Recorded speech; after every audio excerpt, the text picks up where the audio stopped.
व्यवहारामध्ये जर आपल्याकडे नम्रता असेल तर तुम्ही व्यवहारामध्ये तग धरू शकता.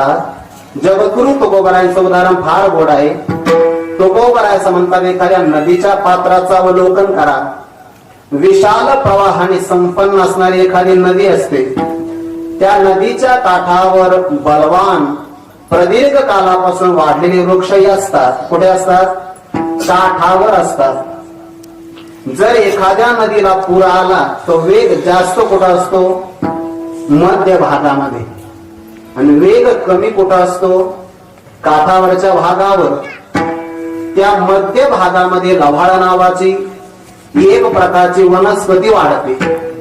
प्रचंड वेगामध्ये जर वाढत असेल तर वाहून जाण्यामध्ये पहिल्यांदा तीच वाहून गेली पाहिजे. जिथे वेग कमी आहे ते झाड वाचली पाहिजे. पण घडत तसं नाही. काठावर असणारे झाड महापुरात वाहून जातात.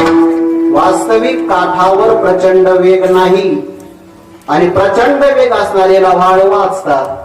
जिथं वेग जास्त आहे, जास्त वेग असतानाही वाचतात आणि कमी वेगातही वाहून जातात. त्याचं कारण असं आहे, लव्हाळ नम्र होतात म्हणून वाचतात. आणि झाड म्हणतात आम्ही मोडेल, जा वाहून. मग ज्याला व्यवहारामध्ये टिकायचं असेल त्याला नम्रता असावी लागते. भक्तीच्या प्रांतामध्ये देवाला वश करायचं असेल, नम्र झाला होता तेने कोंडिले अनंता. भक्तीच्याही अंगाने नम्रता फारच महत्वाची आहे. नमस्कारच करावा लागतो. आणि ज्याला ज्ञान संपादन करायचं तद्विधी प्रणिपातेन परिप्रश्नेन सेवया उपदेशन्ति ज्ञानम ज्ञानिनस्तत्वदर्शिनः.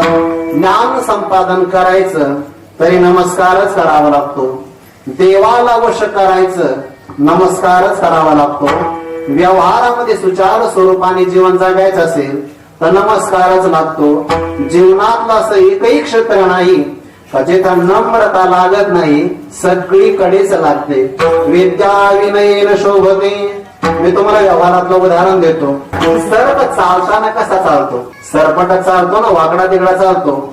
वावरात जाताना कसा जातो? सरळ.